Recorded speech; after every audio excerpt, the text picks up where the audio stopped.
भयानक जंग के बीच खौफनाक साजिश का कच्चा चिट्ठा लेकर हाजिर हूं मैं, प्रशांत चुरहे।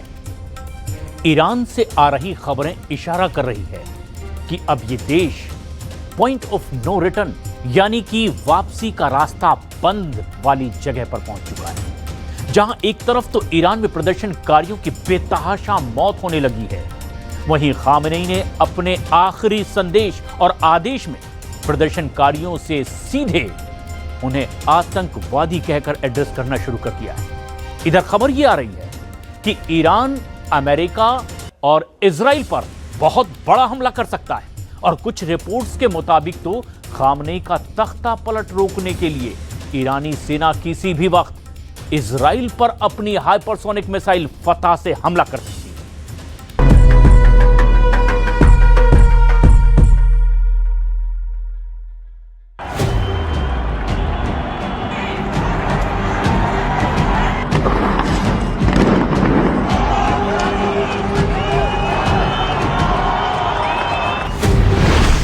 घंटे में खामेनी का तख्ता पलट, आत्मघाती हमले को तैयार ईरान।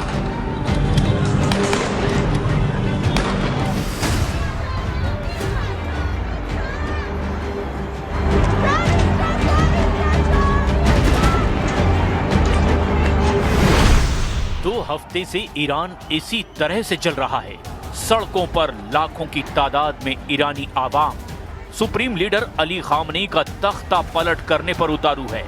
ईरान के सभी 31 प्रांतों में मौजूद ईरानी सरकार और 37 साल से चले आ रहे खामेनी शासन को खत्म करने के लिए ईरान की आवाम सड़कों पर उतरी हुई है और अब जान तक देने को तैयार है।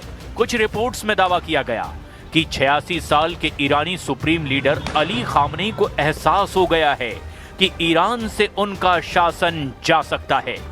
दावा तो यहां तक किया जा रहा है कि अब महंगाई, बेरोजगारी और रियाल की कीमत में भयंकर गिरावट को लेकर के जो भी प्रदर्शन शुरू हुए थे वो अब ईरान से खामेनी शासन को उखाड़ फेंकने के मकसद में बदल चुके हैं। इधर खामेनी ने प्रदर्शनकारियों को दंगाई और गुंडा कहना शुरू कर दिया है, जबकि ईरान के जनरल प्रोसिक्यूटर काज़ेम मोवादेह आजाद ने हिंसक प्रदर्शनों में शामिल प्रदर्शनकारियों को खुदा के खिलाफ युद्ध छेड़ना कह दिया। ईरानी प्रदर्शनकारियों ने रात में ईरानी शहर मशहद में एक मस्जिद में भी आग लगा दी। इधर ईरानी सरकार और शासन ने अमेरिकी राष्ट्रपति ट्रंप की तरफ से हमले की धमकी के बाद से ये कहना शुरू कर दिया कि अब ईरान कभी भी इजराइल और अमेरिका दोनों पर हमले कर सकता है और ईरान की तरफ से ये हमले बेहद विनाशक होंगे। जानकारों का दावा है कि अगले 100 घंटे में खामेनी के शासन को खत्म करने की पूरी कोशिश हो सकती है, जबकि खामेनी शासन अपने वजूद को दांव पर लगाकर अमेरिका और इजराइल पर एक साथ बड़ा हमला कर सकता है। ये हमला ईरान के लिए किसी आत्मघाती हमले से कम नहीं होगा, क्योंकि ऐसे हालात में अमेरिका और इजराइल ईरान को बुरी तरह से तबाह कर सकते हैं। ईरान में सर्वनाश शुरू, खामेनी के खिलाफ खूनी जनक्रांति। ईरान में बीते 3 दिनों से प्रदर्शनकारियों के खिलाफ हो रही कार्रवाई बेअसर नजर आ रही है। 10 जनवरी और 11 जनवरी को भी बड़ी संख्या में प्रदर्शनकारी सड़कों पर उतरे हैं।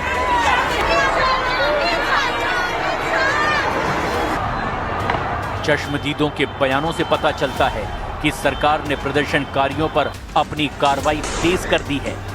ईरान सरकार के विरोध प्रदर्शनों को रोकने की कोशिश में इंटरनेट सेवाएं बंद कर दी गई है। राजधानी तेहरान समेत इस वक्त पूरे ईरान में 200 से भी ज्यादा जगहों पर भयंकर कोहराम मचा हुआ है। जो ईरानी इस वक्त सड़क पर खामेनी शासन का तख्ता पलट करने की कस्में खा रहे हैं, वही ईरानी किसी वक्त खामेनी के कट्टर समर्थक थे और खामेनी के लिए मरने मारने के लिए उतारू थे। लेकिन 28 दिसंबर 2025 से महंगाई, बेरोजगारी और रियाल की गिरती कीमतों ने प्रदर्शन को ऐसे भड़काया कि अब ईरान पर 44 साल से सत्ता का केंद्र रहे खामेनी शासन को ही उखाड़ फेंकने की कस्में खाई जा रही है। ईरान में हालात बेहद तनावपूर्ण और विस्फोटक बने हुए हैं। महंगाई और आर्थिक बदहाली से शुरू हुआ ये आंदोलन अब सीधे इस्लामी शासन को उखाड़ फेंकने के नारे में बदल चुका है। ईरानी शासन के सख्त आदेश और कानूनी कार्रवाई ने अब ईरान में हालात और बदतर बना दिए हैं। ईरानी शासन ने प्रदर्शनों को कुचलने के लिए जीरो टॉलरेंस की नीति अपनाई है। हिंसक प्रदर्शन को काबू करने के लिए ईरान की पुलिस के साथ साथ IRGC को भी सख्ती से निपटने के आदेश दे दिए गए हैं।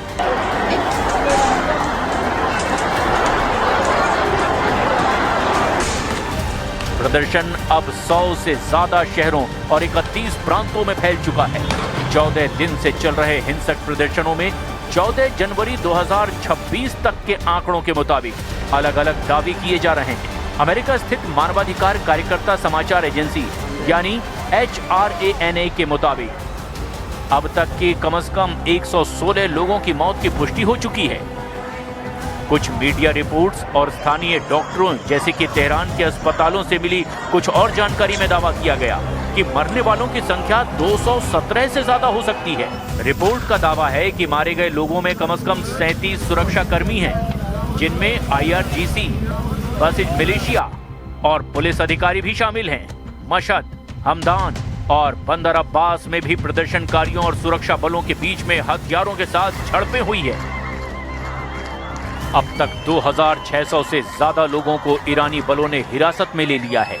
ईरानी सरकार आधिकारिक रूप से मौतों की संख्या नहीं बता रही है और प्रदर्शनकारियों को आतंकवादी या फिर विदेशी एजेंट बता रही है। इंटरनेट और फोन ब्लैकआउट के कारण कई मौतें छिपाई जा रही है।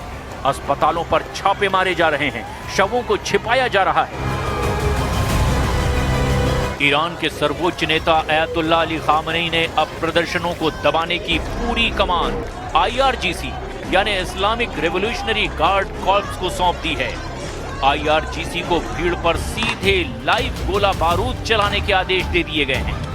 IRGC ने दावा किया है कि उन्होंने इजराइल के लिए जासूसी करने वाले कई विदेशियों को पकड़ा है, जिन्हें इस हिंसा का मास्टरमाइंड बताया जा रहा है।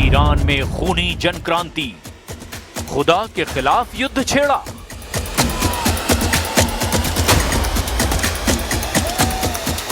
ईरान में बीते 2 हफ्तों से सरकार विरोधी प्रदर्शन लगातार जारी है। इस बीच अमेरिकी अधिकारियों ने राष्ट्रपति डोनाल्ड ट्रंप को ईरान पर संभावित सैन्य हमलों के विकल्पों की ब्रीफिंग दी है।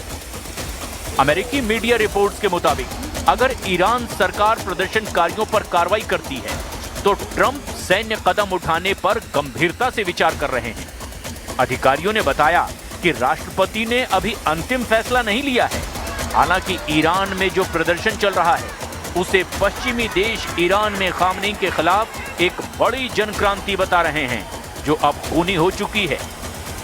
ईरान में हिंसक प्रदर्शन को काबू करने के लिए खामनेई शासन की ओर से पूरा जोर लगाया जा रहा है, लेकिन हम आपको अब इन तस्वीरों के जरिए दिखा रहे हैं कि ईरान में कहां-कहां जबरदस्त बवाल मचा हुआ है और उस पर ईरानी शासन के कमांडरों, अधिकारियों और नेताओं ने क्या कहा है। ईरान में हिंसक प्रदर्शनों की आग सरकारी इमारतों के साथ साथ मस्जिदों तक पहुंच चुकी है। 10 से 11 जनवरी की दरमियानी रात ईरान के प्रदर्शनकारियों ने खामनेई, जिन्हें अब दंगाई कह रहे हैं, इन्होंने ईरान के मशहद शहर में एक मस्जिद में भी आग लगा दी। ईरानी सरकारी मीडिया जैसे कि तेहरान टाइम्स, प्रेस टीवी और प्रोपेगेंडा चैनलों ने दावा किया कि प्रदर्शनकारियों यानी कि इन दंगाइयों ने मशहद में एक मस्जिद में आग लगा दी है। प्रदर्शनकारी इसे शासन के खिलाफ प्रतीकात्मक कार्रवाई मान सकते हैं, जबकि शासन इसे विदेशी साजिश या उपद्रव बता रहा है। मशहद ईरान का दूसरा सबसे बड़ा शहर है और आयतुल्लाह अली खामनेई का गृहनगर होने के साथ साथ इमाम रजा श्राइन का केंद्र है, जो शिया मुसलमानों का सबसे बड़ा पवित्र स्थल है। यहाँ प्रदर्शन बहुत संवेदनशील है। हालांकि साफ तौर पर उस मस्जिद का नाम नहीं बताया गया जहां कथित तौर पर आग लगा दी गई, लेकिन कई रिपोर्ट्स में सिर्फ मशहद की एक मस्जिद बताया गया। ये खबर 11 जनवरी 2026 को ब्रेकिंग के रूप में दुनिया में फैली। साथ ही साथ दावा किया गया कि ईरान के किरमानशाह में 6 सुरक्षा कर्मियों की मौत हो गई है, जिन्हें प्रदर्शनकारियों ने मार डाला। इधर ईरान के जनरल प्रोसिक्यूटर मोहम्मद काज़ेम मोवाहिदी आजाद ने दंगों में शामिल सभी लोगों पर एक ही आरोप लगाए, खुदा के खिलाफ युद्ध छेड़ना, जिसकी सजा सिर्फ और सिर्फ मौत है।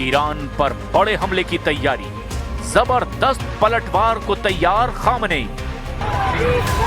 ईरान में जिस तरह से हिंसक प्रदर्शनों को लेकर अमेरिका ने धमकी दी है, उसका असर तो अब दिखने भी लगा है। ईरान ने अमेरिका की संभावित सैन्य कार्रवाई पर तीखी चेतावनी जारी कर दी है। ईरानी संसद के स्पीकर मोहम्मद बागेर कलीबाफ ने कहा कि अगर प्रदर्शनकारियों को लेकर अमेरिका ने ईरान पर हमला किया तो अमेरिकी सेना और इजराइल दोनों ईरान के निशाने पर होंगे। ये पहला मौका है जब ईरानी नेतृत्व की ओर से संभावित जवाबी कार्रवाई में इजराइल को सीधे तौर पर निशाना बनाए जाने की बात कह दी गई है। इस बीच अमेरिकी अधिकारियों ने राष्ट्रपति डोनाल्ड ट्रंप को ईरान पर संभावित सैन्य हमलों के विकल्पों की भी ब्रीफिंग दे दी है। अमेरिकी मीडिया रिपोर्ट के मुताबिक अगर ईरान सरकार प्रदर्शनकारियों पर कार्रवाई करती रही तो ट्रंप सैन्य कदम उठाने पर गंभीरता से विचार कर रहे हैं। अधिकारियों ने बताया कि राष्ट्रपति ने अभी अंतिम फैसला नहीं लिया है। ईरान आजादी की ओर देख रहा है, जो पहले कभी नहीं हुआ। अमेरिका मदद के लिए तैयार है। वहीं ईरान की संसद के स्पीकर मोहम्मद बागेर कालिबाफ ने चेतावनी दी कि अगर अमेरिका या इजराइल ने ईरान पर हमला किया तो दोनों को सख्ती से जवाब देंगे। ईरान पर अमेरिकी हमले की आशंका को लेकर इजराइल हाई अलर्ट पर है। रॉयटर्स ने इजरायली सूत्रों के हवाले से बताया कि हालात को देखते हुए इजरायली सुरक्षा एजेंसियां सतर्कता बढ़ाए हुए हैं। इजरायली प्रधानमंत्री बेंयामिन नेतन्याहू और अमेरिकी विदेश मंत्री मार्को रूबियो के बीच फोन पर बातचीत हुई है। रिपोर्ट के मुताबिक इस बातचीत में ईरान में अमेरिकी दखल की संभावना पर चर्चा हुई। अमेरिकी अधिकारी ने कॉल की पुष्टि की, लेकिन बातचीत के मुद्दों का खुलासा नहीं किया। इधर ईरान के निर्वासित क्राउन प्रिंस रजा पहलवी ने देश भर में जारी प्रदर्शनों के बीच वीडियो संदेश जारी कर दिया और लोगों से सड़कों पर डटे रहने की अपील की। पहलवी फिर से सड़कों पर उतरने के लिए कह रहे हैं। प्रिंस रजा पहलवी ने दावा किया कि लगातार तीसरी रात हुए प्रदर्शनों से सुप्रीम लीडर खामनेई का दमनकारी तंत्र कमजोर पड़ा है। पहलवी ने कहा कि उन्हें रिपोर्ट मिली है कि इस्लामी गणराज्य को प्रदर्शनकारियों से निपटने के लिए पर्याप्त सुरक्षा बल नहीं मिल पा रहा। उनके मुताबिक कई सुरक्षा कर्मियों ने अपने कार्यस्थल छोड़ दिए हैं और जनता के खिलाफ कार्रवाई के आदेश को मानने से ही इनकार कर दिया है। पहलवी ने अपने संदेश में कहा कि अमेरिका के राष्ट्रपति डोनाल्ड ट्रंप ने प्रदर्शनकारियों की मदद के लिए तैयार रहने की घोषणा कर दी है।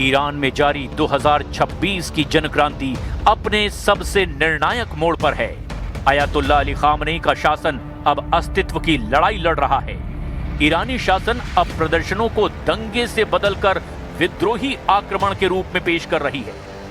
आने वाले 48 घंटे में हो सकता है कि प्रमुख शहरों जैसे तेहरान, मशहद, और तबरेज में सेना या फिर IRGC पूरी तरह से नियंत्रण में ले ले और शूट एट साइट यानी देखते ही गोली मारने के आदेश जारी कर दे। पकड़े गए प्रदर्शनकारियों के खिलाफ तुरंत मुकदमे के जरिए सरेआम फांसी की सजा शुरू की जा सकती है ताकि जनता में खौफ पैदा हो। लेकिन अगर ऐसा होता है तो अमेरिका और इजराइल इस मौके का फायदा उठाकर ईरान पर चुनिंदा टारगेट और हस्तियों पर भी बड़ा हमला कर सकते हैं। कुल मिलाकर ईरान के हालात पूरी तरह से बेकाबू नजर आ रहे हैं।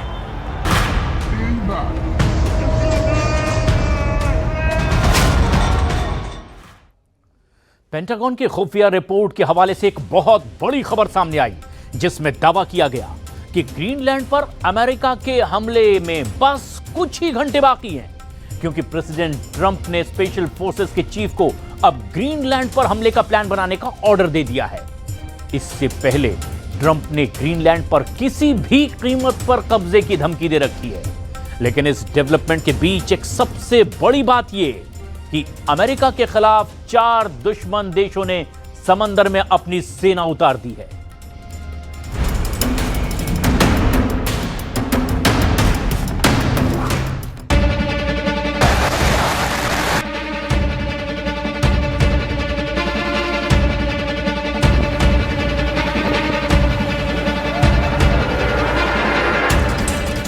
अमेरिका बम बरसा रहा है, अमेरिका धौंस जमा रहा है, अमेरिका पूरी रौ में आ गया है क्योंकि ट्रंप ने अमेरिका को वॉर मशीन बना दिया है। सुपर पावर ने सारे फ्रंट एक्टिव कर दिए हैं, कहीं पर्दे के पीछे से तो कहीं खुद बम धमाके से अमेरिका अपनी ताकत का एहसास करा रहा है। अमेरिका ये साबित करने पर तुला है कि दुनिया उसके इशारे पर चलती है। जो सुपर पावर की नहीं सुनता उसे बारूदी सजा मिलती है। ट्रंप ने एक वक्त में कितने देशों में वॉर सायरन बजा रखा है, जरा ये गौर से देखिए।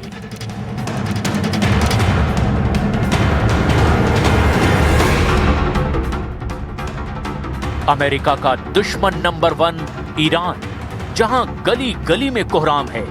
सुप्रीम लीडर अली खामनेई का सिंहासन डोल रहा है। अमेरिका पर ईरान में गृह युद्ध भड़काने का आरोप है। ईरान को ढहाने के लिए ट्रंप ने धमकी दी है कि ऐसी जगह चोट करेंगे जिससे खामनेई को सबसे ज्यादा दर्द होगा। मतलब ईरान अमेरिका युद्ध फाइनल।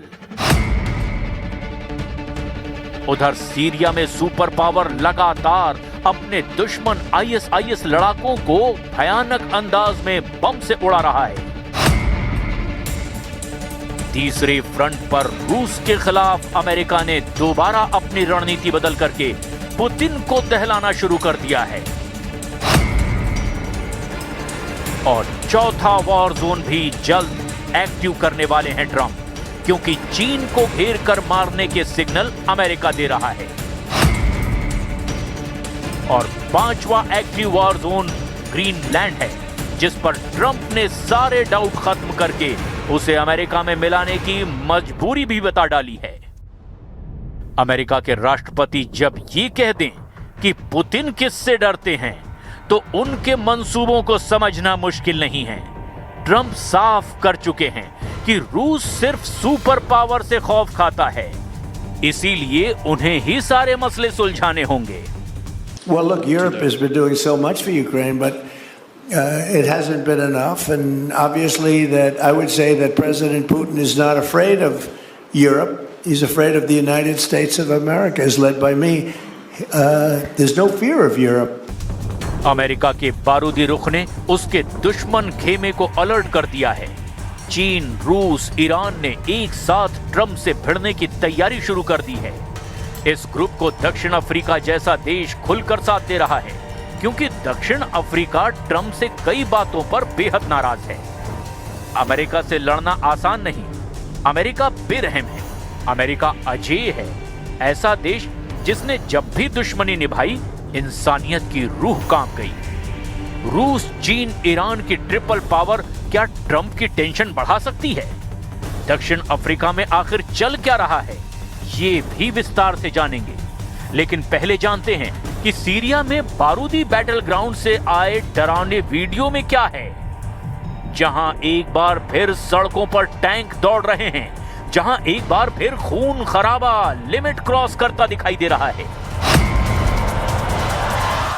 वेनेजुएला के बाद अमेरिका ने सीरिया में सबसे भयानक हमले करके आईएसआईएस आतंकियों के दर्जनों सैन्य ठिकानों को तहस नहस कर दिया है। सीरिया में अमेरिका और उसकी सहयोगी सेनाओं ने ऑपरेशन में 35 से ज्यादा ठिकानों पर 90 से ज्यादा मिसाइलों से हमला किया है। अमेरिका ने ऑपरेशन में 20 से ज्यादा जेटों से एयर स्ट्राइक की है। अमेरिका ने हमले के लिए F-15E, A-10, AC-130J, MQ-9 reaper drone से भी आईएसआईएस को दहलाया है, तो उसके साथ जॉर्डन के F-16 जंगी जेट की निगरानी भी है। अमेरिका सीरिया में आईएसआईएस के आतंकियों से बदला ले रहा है। बीते साल दिसंबर के महीने में ही आईएसआईएस ने अमेरिका के 2 सैनिकों और 1 दुभाषी को मार डाला था। इसके बाद से ट्रंप ने सीरिया पर हमले के ऑर्डर दे दिए और सीरिया में अमेरिका की सेंट्रल कमांड ने ऑपरेशन हॉकआई शुरू भी कर दिया। ऑपरेशन हॉकआई का ये दूसरा राउंड है। हालांकि अब तक आईएसआईएस आतंकियों को हुए नुकसान की डिटेल सामने नहीं आई है। वहीं सीरिया में भी अहमद अल शरा और कुर्द लड़ाकों में भयानक युद्ध छिड़ गया है। ये सीरिया के अलेप्पो शहर की तस्वीर है, जहां सड़कों पर बंदूकधारियों का कब्जा है। ये सीरिया की सेना है। राष्ट्रपति अहमद अल शरा उर्फ कमांडर जुलानी अलेप्पो पर फुल कंट्रोल का ऑपरेशन शुरू कर चुके हैं, लेकिन कुर्द लड़ाकों की सीरियन डेमोक्रेटिक फोर्स अलेप्पो शहर पर कब्जा छोड़ने के लिए तैयार नहीं, जिसके चलते भीषण युद्ध चल रहा है। अलेप्पो के खंडहरों में छिपे कुर्द फाइटर कमांडर जुलानी की सेना को कड़ी टक्कर दे रहे हैं। हालांकि अचानक छिड़े युद्ध से अलेप्पो में आम लोगों की जिंदगी दांव पर लग गई है। लाखों लोग अलेप्पो शहर से भाग रहे हैं। हालांकि अलेप्पो के 2 गढ़ को अल जुलानी की सेना खाली कराने में कामयाब भी हो गई है।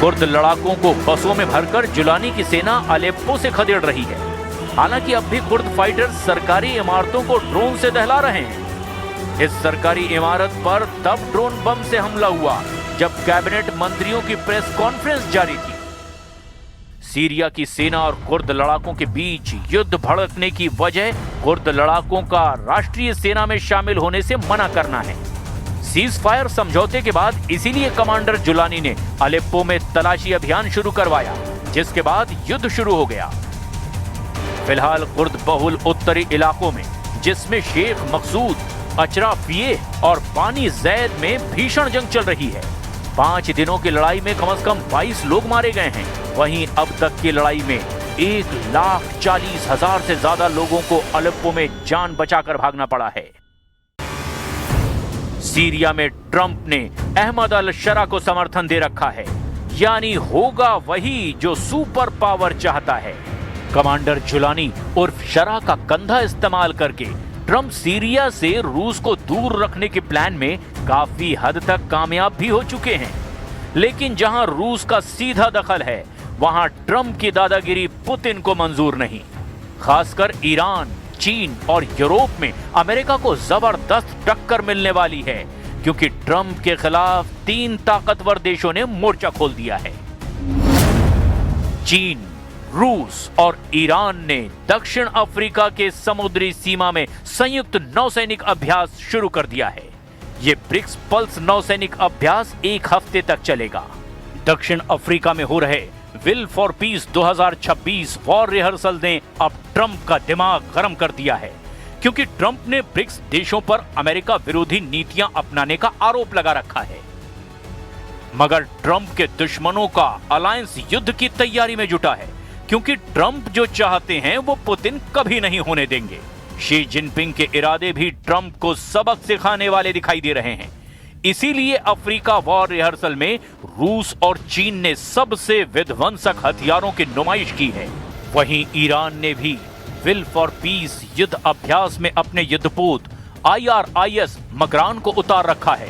जब अमेरिका के दुश्मन समंदर में बारूदी तहलका दिखा रहे थे, तब ट्रंप का जंगी लड़ाका यूरोपीय आसमान में देखा गया। अमेरिकी वायुसेना का C-17 ग्लोब मास्टर विमान जर्मनी के मध्य पूर्व की ओर उड़ान भरता देखा गया। यूएस एयरफोर्स का यह प्लेन भारी हथियार, टैंक और सैनिकों को दुनिया के किसी भी कोने में कम से कम वक्त में पहुंचाने के लिए कुख्यात है। मतलब अमेरिका हर हरकत पर नजर बनाए हुए है।